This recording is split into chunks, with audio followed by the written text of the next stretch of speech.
बिस्मिल्लाहिर्रहमानिर्रहीम। अस्सलाम वालेकुम व्यूअर्स, मैं हूं तंजीला रियाज और आप देख रहे हैं मेरे यूट्यूब चैनल। आज हम बनाएंगे बहुत ही मज़ेदार, बहुत ही टेस्टी कढ़ाई गोश्त की रेसिपी। कढ़ाई गोश्त मज़ेदार किस तरीके से बनाया जाता है तमाम तरीका आपके साथ शेयर करूंगी। मैं उम्मीद करती हूँ आज की रेसिपी आपको बहुत पसंद आएगी। तो चलें जी अपनी मज़ेदार सी रेसिपी बनाना स्टार्ट करते हैं। बिस्मिल्लाहिर्रहमानिर्रहीम। मज़ेदार सा कढ़ाई गोश्त बनाने के लिए यहाँ पर मैंने प्रेशर कुकर ले लिया है और इसके अंदर ऐड करेंगे आधा कप घी। आप चाहें तो यहाँ पर कुकिंग ऑयल भी इस्तेमाल कर सकते हैं। और घी को यहाँ पर हम अच्छी तरह से मेल्ट कर लेंगे। घी को अच्छी तरह से मेल्ट करने के बाद अब हम इसके अंदर ऐड करेंगे प्याज। यहाँ पर मेरे पास एक बड़े साइज का प्याज था जिसको मैंने बिल्कुल बारीक बारीक चॉप कर लिया है। और प्याज को हम यहाँ पर 3 से 4 मिनट तक फ्राई कर लेंगे ताकि प्याज हमारे सॉफ्ट भी हो जाए और साथ ही इसका जो कलर है वो हल्का सा लाइट गोल्डन हो जाए। तो जल्दी से मैं प्याज को 3 से 4 मिनट तक फ्राई कर लूँ, फिर मैं आपको दिखाती हूँ।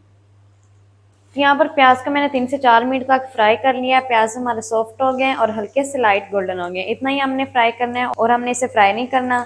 अब हम इसके अंदर ऐड करेंगे गोश्त। तो यहाँ पर मैंने बीफ का गोश्त लिया है और इसको हमने 4 से 5 मिनट अच्छी तरह से फ्राई करना है ताकि इसका जो कलर है वो वाइट हो जाए। तो जल्दी से मैं 4 से 5 मिनट तक फ्राई कर लूँ गोश्त को, फिर मैं आपको दिखाती हूँ। यहाँ पर मैंने 4 से 5 मिनट तक गोश्त को फ्राई कर लिया है और गोश्त का जो कलर है वो भी वाइट हो गया है।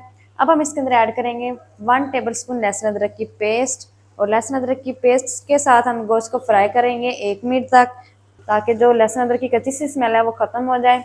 और सॉरी, मैं आपको पहले बताना भूल गई कि यहाँ पर जो बीफ मैंने लिया है वो कितना लिया है। तो यहाँ पर मैंने बीफ 1200 ग्राम लिया है। और अब हम 1 मिनट तक फ्राई कर लेंगे। तो जल्दी से मैं 1 मिनट तक फ्राई कर लूँ, फिर मैं आपको दिखाती हूँ। तो यहाँ पर मैंने 1 मिनट तक लहसुन अदरक की पेस्ट के साथ गोश्त को फ्राई कर लिया है। लहसुन अदरक की कच्ची सी स्मेल ख़त्म हो गई है। अब हम इसके अंदर ऐड करेंगे लाल टमाटर। तो यहाँ पर मेरे पास 3 अदर लाल टमाटर थे जिसके मैंने 4-4 पीसेस कर लिए हैं। इसको मिक्स कर लेंगे। मिक्स करने के बाद टमाटरों को हम कवर करके पकाएंगे। तो अब हम लगा देंगे ऊपर से कवर। और कवर लगा के 3 से 4 मिनट तक पका लेंगे ताकि टमाटर हमारे सॉफ्ट हो जाएं। तो 3 से 4 मिनट के बाद फिर मैं आपको दिखाती हूँ। तो यहाँ पर कवर करके मैंने गोश्त को 4 मिनट तक पका लिया है। जो टमाटर है वो हमारे काफ़ी हद तक सॉफ्ट हो गए हैं। अब हम इसके अंदर ऐड करेंगे 1 टीस्पून साबित ज़ीरा और मिक्स करते हुए पका लेंगे। तब तक पका लेंगे जब तक ये जो गोश्त का पानी है वो खुश्क नहीं हो जाता। हाई फ्लेम पर पका लेंगे। तो जितना टाइम लगेगा मैं आपको बताऊंगी। कर ली। यहाँ पर मैंने हाई फ्लेम पर 4 से 5 मिनट तक पका लिया है। बीफ का जो गोश्त का जो पानी है वो काफ़ी हद तक खुश्क हो गया है। अब हम इसके अंदर ऐड करेंगे कुछ पाउडर मसाले। पाउडर मसाला में हम ऐड करेंगे 1 टीस्पून लाल मिर्च, 1 टीस्पून ऐड करेंगे नमक। नमक और मिर्च आप अपने टेस्ट के मुताबिक ऐड कर लें। 1 टेबल स्पून ऐड करेंगे धनिया powder. Half tea spoon add करेंगे कश्मीरी लाल मिर्च। ये ऑप्शनल है, अगर आपके पास है तो लाजमी ऐड करें, अगर नहीं है तो आप स्किप भी कर सकते हैं। हाफ टी स्पून ऐड करेंगे हल्दी पाउडर। और मसालों की हमें यहाँ पर भुनाई करनी है तकरीबन 4 से 5 मिनट हाई फ्लेम पर। जितनी आप अच्छी बुनाई करेंगे उतना ही ज़बरदस्त कढ़ाई गोश्त आपका बनकर रेडी होगा। तो जल्दी से मैं मसालों की बुनाई अच्छी तरह से कर लूँ, फिर मैं आपको दिखाती हूँ। तो यहाँ पर मैंने 5 मिनट तक मसालों की अच्छी तरह से बुनाई कर दी है। जो घी है वो हमारा सेपरेट होना शुरू हो गया है। ये देखें, ये एक निशानी होती है जब आपका घी या ऑयल सेपरेट होना शुरू हो जाए तो इसका मतलब आपकी मसालों की बुनाई अच्छी तरह से हो गई है। अब हम इसके अंदर ऐड करेंगे पानी। तो पानी मैं इसके अंदर 1 कप ऐड कर रही हूँ। पानी को अच्छी तरह से हम मिक्स कर लेंगे। तो चलें जी, अब हम लगा देंगे कवर। चलें जी, अच्छी तरह से मैंने कवर लगा दिया। अब हम ऊपर से लगा देंगे वेट और विसल ऑन होने के बाद तकरीबन 17 मिनट तक हम प्रेशर दे लेंगे मीडियम टू लो फ्लेम पर। तो 3 मिनट तक विसल ऑन होगी तो टोटल 20 मिनट हो जाएंगे। तो जल्दी से मैं 20 मिनट तक प्रेशर दे लूँ गोश्त को, फिर मैं आपको दिखाती हूँ।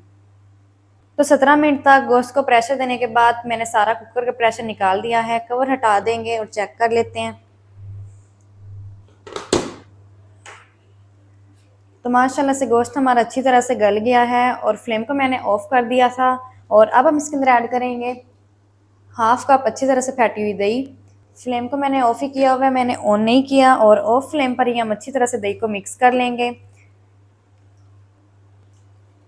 अच्छी तरह से मिक्स करने के बाद अब हम फ्लेम को ऑन कर देंगे। फ्लेम को मैंने ऑन कर दिया है और अब हम 3 से 4 मिनट तक पका लेंगे ताकि दही का कच्चापन ख़त्म हो जाए। तो यहाँ पर मैंने 3 से 4 मिनट तक दही को पका लिया है। दही का कच्चापन ख़त्म हो गया और साथ ही दही का जो पानी है वो भी खुश्क हो गया है। अब हम इसके अंदर ऐड करेंगे हाफ़ टी स्पून गरम मसाला पाउडर ऐड करेंगे और हाई फ्लेम पर इसको मिक्स करते हुए 1 मिनट तक पका लेंगे। तो यहाँ पर मैंने मिक्स करते हुए 1 मिनट तक गरम मसाले को भी पका लिया है हाई फ्लेम पर। अब हम इसके अंदर ऐड करेंगे हरा धनिया, साथ ही ऐड करेंगे 1 टेबल स्पून कसूरी मेथी क्रश की हुई और साथ ऐड करेंगे 2 से 3 बारीक कटी हुई हरी मिर्च और मिक्स करते हुए हाई फ्लेम पर 30 सेकंड के लिए हम इनको भी पका लेंगे। तो यहाँ पर मैंने मिक्स करते हुए हरी मिर्च को, हरे धनिए को और कसूरी मेथी को 30 सेकंड के लिए पका लिया है। तो माशाल्लाह बहुत ही ज़बरदस्त कढ़ाई गोश्त हमारा बनके रेडी हो गया है। जल्दी से अब हम इसको करते हैं डिश आउट और आपको मैं दिखाती हूँ इसकी फाइनल लुक। बिस्मिल्लाहिर्रहमानिर्रहीम। तो माशाल्लाह बहुत ही ज़बरदस्त कढ़ाई गोश्त हमारा बनके रेडी हो गया है। बहुत ही मज़े का बना है और बनाना बहुत आसान है। आप भी एक दफ़ा घर में ज़रूर ट्राई करें, बहुत ही मज़े का बनता है।